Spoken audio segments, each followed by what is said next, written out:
Nselmilkom u l-festa tajba l-kulħadd. Il-bira għamilna 563 swabs fuq persuni li kellhom is-sintomi u minn dawn ħarġu 13 li huma pożittivi. Bekk issa għandna 169 confirmed cases. Jekk inħarsu lejn dawn it-13 il-każ għandna 8 minnhom li kienu ta' trasmissjoni lokali u kellna 5 minnhom li kienu relatati ma' safar. Bħala total ta' swabs li għamilna issa il-ħaqna l-6,934 swabs kollox minn meta bdejna, jiġifieri huwa ammont li huwa sostanzjali u din hija l-istrateġija tagħna li qegħdin nagħmlu kemm nifilħu testing fuq nies biex inkun nistgħu naqbduhom kmieni u bekk inkun nistgħu dawn in-nies intuhom il-pariri kliniċi imma anke ikun hemm iżolazzjoni biex kemm jista' jkun ma nferxux iktar dan il-virus.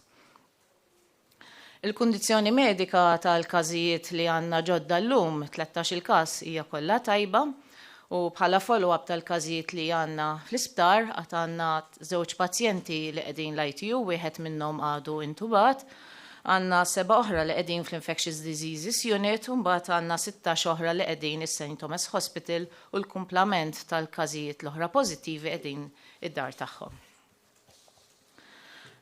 Biex induru dawn it-13 il-każ ġdid li kellna, għandna ħannibda minn dawk li huma ta' trasmissjoni lokali. Għandna sitwazzjoni fejn kellna 5 mill-każijiet il-ġodda kienu kollha relatati ma' każ ieħor li konna diġà notifikajna iktar kmieni. Dan kien każ ta' persuna li kellu bidu ta' sintomi, però waqt is-sintomi kien għadu qiegħed imur għax-xogħol. Allura aħna parti mill-contact tracing tagħna rajna n-nies ta' fuq ix-xogħol, kellimnihom u dawk li kellhom is-sintomi kollha għamilnielhom it-testijiet u minn dawn ħarġu li kien hemm 3 persuni fuq il-post tax-xogħol li kellhom sintomi u kellhom riżultat pożittiv u kien hemm 2 persuni oħra li kienu relatati ma' dawn in-nies ta' fuq il-post tax-xogħol li wkoll ittieħdu minnhom u allura hemmhekk propju aħna għandna 5 każi oħra issa ġodda allura jiġu dak cluster ta' 6 persuni. Li qegħdin naraw f'dan il-każ hemmhekk hija li inti kellek second generation transmission, jiġifieri kellek l-ewwel persuna li beda bis-sintomi għaddija lil persuni oħrajn u dawk il-persuni oħrajn għaddewha lil ħaddieħor. Din hija xi ħaġa li aħna propju qed nippruvaw kemm jista' jkun nikkontrollaw għaliex hekk tiġri propju l-firxa. Dawn il-5 każijiet kellna mara ta' 30 sena li bdiet bis-sintomi fil-25 ta' Marzu, mara Malti oħra ta' 26 sena li bdiet bis-sintomi fl-20 ta' Marzu, mara oħra ta' 43 sena li bdiet fil-sintomi fil-25 ta' Marzu wkoll, u mbagħad kellna raġel ta' 41 sena u mara oħra ta' 27 sena.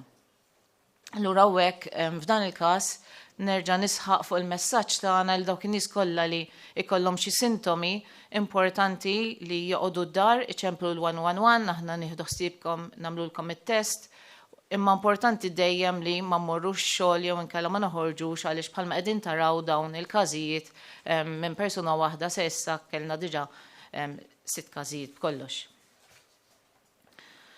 Kellna każ ieħor li kellna persuna li konna diġà konfermajna qabel u bil-contact tracing tagħna aħna issa konfermajna wkoll il-ġenituri ta' dal-persuna mara ta' 72 sena u raġel ta' 75 sena, il-kundizzjoni medika tagħhom hija tajba u hawnhekk dawn in-nies ma kinux ħarġu ma kellhomx iktar kuntatti ma' nies oħrajn u allura huwa każ li huwa contained. L-aħħar każ ta' local transmission hija tifla Maltija ta' 8 snin li din ukoll hija t-tifla ta' każ ieħor li kienet diġà ħarġet pożittiva qabel u din bdiet bis-sintomi fis-17 ta' Marzu. Kellna mbagħad każijiet li kienu relatati ma' safar minn barra. Predominanti qed naraw li qed ikollna mill-każijiet relatati ma' safar li huma relatati mal-Ingilterra. Infatti għandna 2 aħwa 18 sena u 21 sena 2 irġiel li dawn jgħixu l-Ingilterra huma Ingliżi, però għandhom relatives tagħhom li jgħixu hawn Malta. Huma ġew lura Malta fit-18 ta' Marzu u wieħed minnhom beda bis-sintomi fit-19 ta' Marzu li ieħor fil-25 ta' Marzu U li hemm tajjeb hija li dawn kienu qegħdin f'kwarantina allura ma affettwawx il-nies oħrajn, però peress li wieħed minnhom beda bis-sintomi fit-19 ta' Marzu u l-flight kien fit-18 aħna qegħdin nagħmlu l-contact tracing fuq dan il-flight. Kellna żewġ każijiet oħra relatati ma' safar ukoll mill-Ingilterra fejn għandna żewġ irġiel wieħed ta' 24 sena u wieħed ta' 21 sena li dawn kienu relatati ma' każ ieħor qabel li konna nafu wkoll bih u allura hemmhekk aħna issa għandna cluster ta' 3. Da qed nagħmlu wkoll il-contact tracing fuq il-flight għaliex propja s-sintomi bdew fil-24 ta' Marzu, però u għallilna wieħed minnhom li kien kellu vera sintomi ħfief anka mill-għada li ġie lura minn barra. Lura aħna biex inkunu ċerti nagħmlu wkoll contact tracing fuq il-flight. Għandna każ ieħor ta' mara ta' 48 sena li din marret il-Marokk u ġiet lura, din kienet il-Marokk holiday u ġiet lura fit-19 ta' Marzu. Bdiet bis-sintomi fl-20 ta' Marzu. Forsi tiftakru kellna każ ieħor li kienlu safar lejn il-Marokk, infatti dawn kienu korrelati li x'kienu fuq l-istess tur, allura aħna qegħdin nikkomunikaw mal-persuni li kienu fuq it-tur għaliex hemmhekk il-probabilità li kellhom espożizzjoni waqt li kienu qegħdin il-holiday fil-Marokk biex jekk dawn għandhom is-sintomi nkunu nistgħu niċċekkjawhom. Daw kienu 13 il-każ li kellna llum u bħalma qegħdin taraw aħna qegħdin naraw li qed kollna każijiet li ġew minn barra minn Malta, ħafna minnhom issa qegħdin ikunu mill-Ingilterra, però tajjeb li issa dawn dejjem jonqsu għaliex is-safar issa ingħalaq huma biss dawk il-każijiet li qegħdin jiġu lura dawk li proprju jgħixu hawn Malta li qegħdin għadhom jiġu. U trasmissjoni lokali qed ikollna wkoll kemm dawk il-każijiet li huma relatati oriġinarjament ma' safar imma anke wkoll każijiet ta' trasmissjoni lokali li ma ssibx eżatti minn fejn ikunu ġew allura hemmhekk nafu li hemm każijiet li qegħdin jinfirxu fil-komunità tagħna. U propju għalhekk huma dawk il-miżuri li aħna bil-mod il-mod qegħdin dejjem inżidu biex il-mod ta' containment tagħna bħalma anka huwa fuq linji gwida u dak li qed jaħdem ukoll barra li inti kemm jista' jkun tagħmel social distancing. U kien propju għalhekk li l-bieraħ ħassejna aħna li għandna nsaħħu iktar il-miżura ta' social distancing fejn issa ma jistax ikun hemm persuni li jiltaqgħu ma' xulxin f'public places ta' iktar minn 3. U dan għamilnieh biex aħna nevitaw iżjed kuntatt ma' persuni li jista' jkollhom il-virus minn xulxin. Dawn il-miżura ma tapplikax ta' 3 jekk dawn ikunu nies li jgħixu fl-istess household. Jiġifieri jekk għandek persuni li qegħdin fl-istess household jistgħu jkunu barra ikunu iktar minn 3. L-appell tagħna però jibqa' dejjem ejja nevitaw kuntatt ma' nies li huma barra l-household tagħna. Għaliex hemmhekk hemm ċans li inti tiltaqa' iktar mal-virus allura ħaddaħlu lejn id-dar u lejn il-familja tagħkom. Allura dan il-messaġġ nerġa' ntenni l-appell naf li l-lum hija ġurnata li hija holiday għal ħafna nies u t-temp jippermetti, però ejja noqogħdu ġewwa għaliex hemm barra hemm ir-riskju li tiltaqa' mal-virus u ma nħallux din il-ġurnata li kompli tistimula l-firxa ta' dan il-virus fil-komunità tagħna. Rridu nieħdu naqra paċenzja f'dawn iż-żminijiet, però importanti li b'dawn il-miżuri aħna nkun nistgħu nikkontrollaw dis-sitwazzjoni. Aħna qed nagħmlu li nistgħu min-naħa tagħna, hemm ħafna nies għaddejjem bil-ħidma, però rridu l-kollaborazzjoni tal-poplu Malti biex aħna nkun nistgħu naslu flimkien. Grazzi. Professor Gawċi, daqt ħajkun qed jiftaħ l-istaġun tal-kaċċa. Qed iqum l-argument speċi tal-kaċċaturi jkunu qegħdin waħedhom meta jmorru għall-kaċċa, iżda mbagħad fuq naħa l-oħra għandna l-awtoritajiet iżidu l-multi, dejjem jgħidulna social distancing, il-pożizzjoni tiegħek fuq dan. Iva aħna wkoll din hija sitwazzjoni ta' ċertu sitwazzjonijiet li iżjed ma jgħaddi żmien dejjem ikunu qegħdin jiżdiedu ċertu sitwazzjoni tu hija xi ħaġa li qegħdin naraw niddiskutuha wkoll u nagħmlu wkoll l-assessment tas-sitwazzjoni. Għal-istadek m'għandekx pożizzjoni f'sens ta' għandu x'infetaħ l-istaġun fiċ-ċirkostanzi ta' dak kollu li għaddej jew. Qegħdin nagħmlu assessment tas-sitwazzjoni ħalli x'ikun ir-riskju f'dan il-każ. Profs, l-aħħar ħafna nies fuq il-mezzi soċjali jistaqsu kif għandhom jarmu l-ingwanti u l-maskli li qed jintużaw. U jgħidu nagħmluhom fil-borza sewda jew nirriċiklawhom. U kif ukoll x'miżuri u linji gwida nagħtaw lil ħaddiema li jiġbru l-iskart. Iva, din hija sitwazzjoni fejn tħallna fiha aħna, speċjalment li issa nafu li qed ikollna każijiet li huma pożittivi li qegħdin iżommuhom id-dar. Allura inti jista' jkollok skart domestiku ta' dak il-persuna individwu li huwa pożittiv li jista' jkun kontaminat.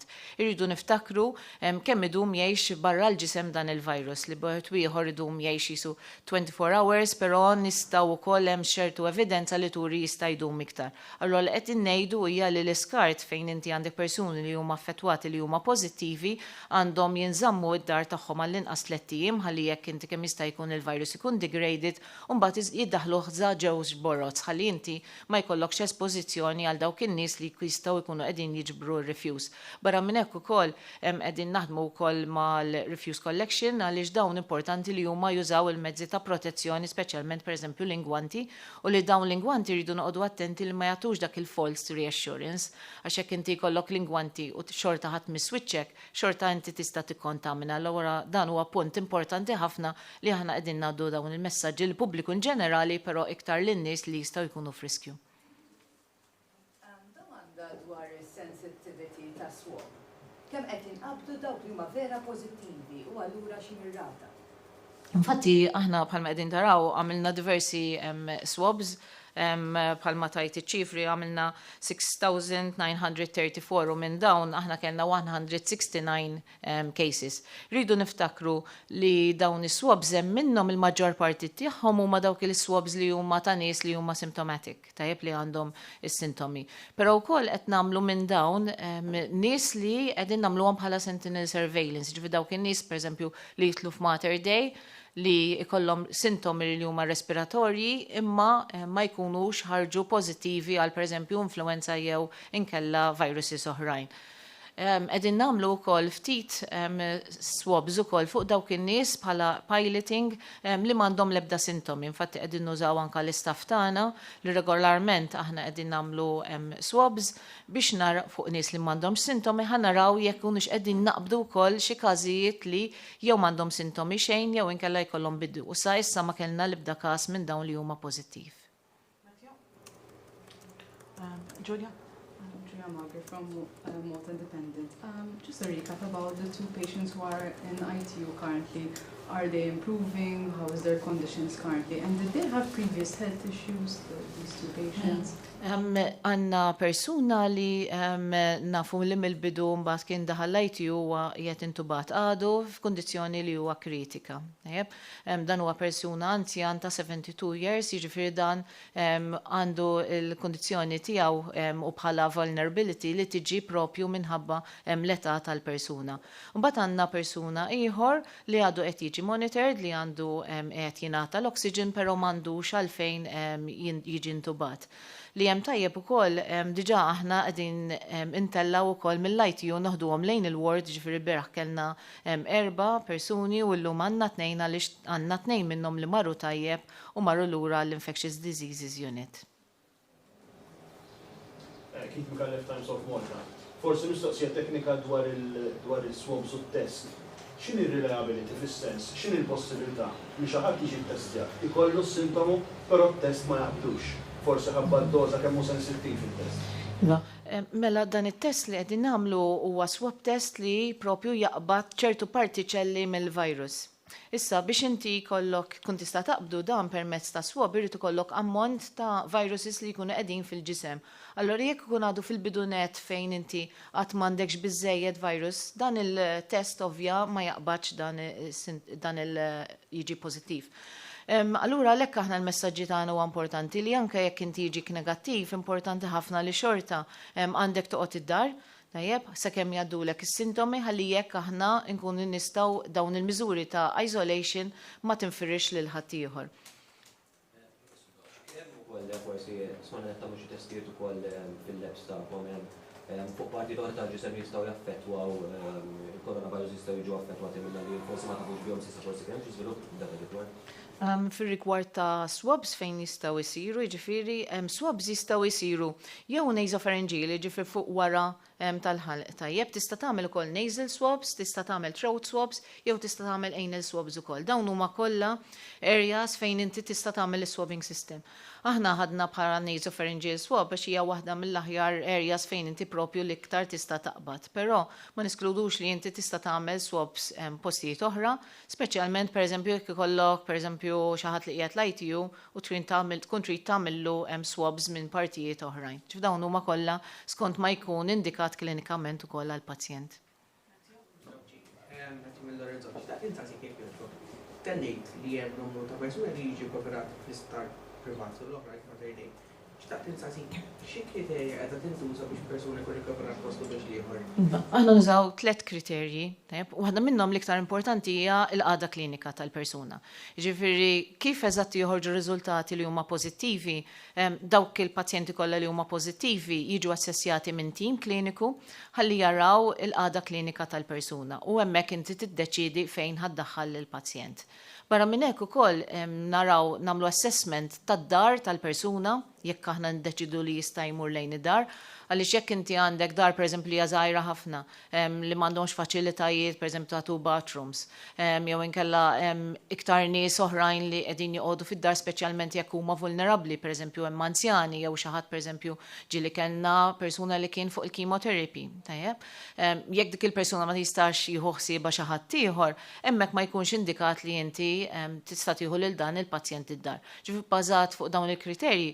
U barra minn hekk ukoll kriterju ieħor ta' compliance. Kemm il-persuna nafu li dan tista' tafdaħ li joqgħod id-dar u ma joħroġ. Ġifieri aħna għandna l-health inspectors u wkoll il-pulizija li din iduru regolarment, però jekk naraw li jkun hemm xi ħadd li ma jkunx daqshekk compliant aħna nżommuh għandna. Sa issa kellna nies li kienu kooperattivi ħafna, jifhmu s-sitwazzjoni, jifhmu li meta inti għamilt it-test u ġejt pożittiv, dan huwa l-ġid tiegħek stess li inti ħatoqgħod id-dar għaliex aħna qed nagħmlu kuntatt magħhom regolarment, imma wkoll għall-ġid tal-komplament tan-nies li jgħixu fl-istess dar, imma anke wkoll għall-ġid tal-persuni l-istess fil-komunità kollha. Iva. Mela, iżjed ma għandhom bżonn kura, pereżempju jekk għandhom bżonn faċilità ta' ITU, ħajkunu qegħdin l-ITU tagħna Mater Dei. Jekk għandhom bżonn iktar monitoring ħajkunu fl-Infectious Diseases Unit, dawk li għandhom inqas bżonn kura ħajkunu qegħdin ukoll is-St. Thomas Hospital.